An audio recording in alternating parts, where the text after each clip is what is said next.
হাড়ের স্বাভাবিক বৃদ্ধি ও বিকাশের জন্য এবং হাড়ের ঘনত্ব বজায় রাখার জন্য ডি-রাইস অত্যন্ত গুরুত্বপূর্ণ একটি ওষুধ। আজকে আমরা আলোচনা করব এই ডি-রাইস নামক একটি সিরাপ নিয়ে।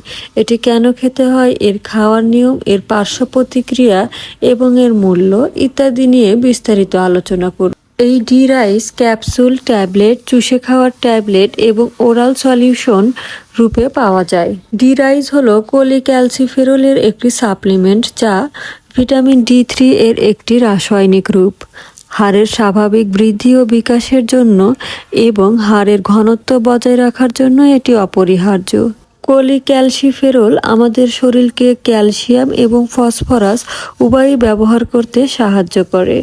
এটি একটি অ্যাক্টিভ ক্যালসিয়াম মোবিলাইজিং হরমোন হিসেবে কাজ করে এবং কিডনি দ্বারা ক্যালসিয়াম এবং ফসফরাসের পুনঃশোষণ বৃদ্ধি করে। কোলিক্যালসিফেরল বা ভিটামিন ডি এর অভাবজনিত চিকিৎসায় ডি-রাইস নির্দেশিত। মূলত ভিটামিন ডি এর অভাব দূর করার জন্য কার্যকর একটি ওষুধ। অর্থাৎ যাদের ভিটামিন ডি এর অভাব রয়েছে তাদের জন্য এই ডি-রাইস খুবই কার্যকর একটি ওরাল সলিউশন। ডি-রাইস মূলত ভিটামিন ডি এর অভাব দূর করে শরীরের বিভিন্ন স্থানে ব্যথা অথবা হাড় ভেঙে গেলে অথবা কোনো ফ্র্যাকচারের সময় ক্যালসিয়ামের ঘাট হলে ডক্টর এই ডি-রাইস সিরাপটি লিখে থাকেন। মূলত এটি হাড়ের গঠন, হাড় শক্ত এবং মজবুত করতে, দাঁতের মজবুততা বজায় রাখতে এটি নির্দেশিত হয়ে থাকে। এছাড়াও বাচ্চাদের রোগ প্রতিরোধ ক্ষমতা বৃদ্ধি এবং রোগ প্রতিরোধ ক্ষমতা বজায় রাখতে, মানসিক এবং শারীরিক বিকাশের জন্য এই ডি-রাইস খুবই গুরুত্বপূর্ণ। এছাড়া শরীর প্রফুল্ল রাখতে অর্থাৎ শরীরে এনার্জি এবং সতেজ রাখতে ডি-রাইস খুবই কার্যকর। বাচ্চা থেকে শুরু করে বৃদ্ধ বয়স পর্যন্ত প্রায় সকলেই এটি খেতে পারেন। এবার আমরা জানব এই ডি-রাইস সিরাপটির সেবন মাত্রা। নবজাতক শিশু অর্থাৎ 12 বছরের নিচ পর্যন্ত শিশুদের ক্ষেত্রে ভিটামিন ডি এর অভাব দেখা দিলে এই সিরাপটি প্রতিদিন 2000 IU করে 6 সপ্তাহ পর্যন্ত খেতে পারে। তারপর রক্ষণাবেক্ষণ মাত্রা বজায় রাখতে প্রতিদিন 400 থেকে 1000 IU খাওয়া যেতে পারে।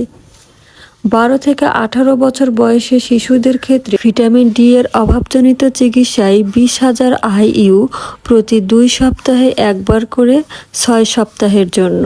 এবার আমরা জানব প্রাপ্তবয়স্ক অর্থাৎ 18 বছর এবং তার বেশি বয়সের মানুষরা এটি কিভাবে সেবন করবেন। ভিটামিন ডি এর অভাবজনিত চিকিৎসায় শরীরে ভিটামিন ডি এর মাত্রার উপর নির্ভর করে সাপ্লিমেন্টের মাত্রা নির্ধারণ করা হয়। সাধারণত প্রাথমিক মাত্রা হিসেবে প্রতি সপ্তাহে 50,000 IU 8 সপ্তাহের জন্য অথবা প্রতি সপ্তাহে 40,000 IU 7 সপ্তাহের জন্য। এছাড়া ভিটামিন ডি এর সঠিক মাত্রা বজায় রাখার জন্য প্রাথমিক ডোজের পর দৈনিক 1000 থেকে 2000 IU গ্রহণ করা জরুরি। লক্ষ্যমাত্রা অর্জন হয়েছে তা নিশ্চিত করার জন্য রক্ষণাবেক্ষণ মাত্রা শুরু করার প্রায় 3 থেকে 4 মাস পর ভিটামিন ডি এর মাত্রা পরিমাপ করা উচিত। ডি-রাইস সিরাপটি সেবনের পূর্বে কিছু সতর্কতা গ্রহণ করা উচিত। যে সকল রোগী কিডনি রোগে আক্রান্ত তাদের এই ডি-রাইস সিরাপটি থেকে সতর্ক থাকা উচিত এবং শরীরে ক্যালসিয়াম ফসফেটের মাত্রা পর্যবেক্ষণ করা উচিত।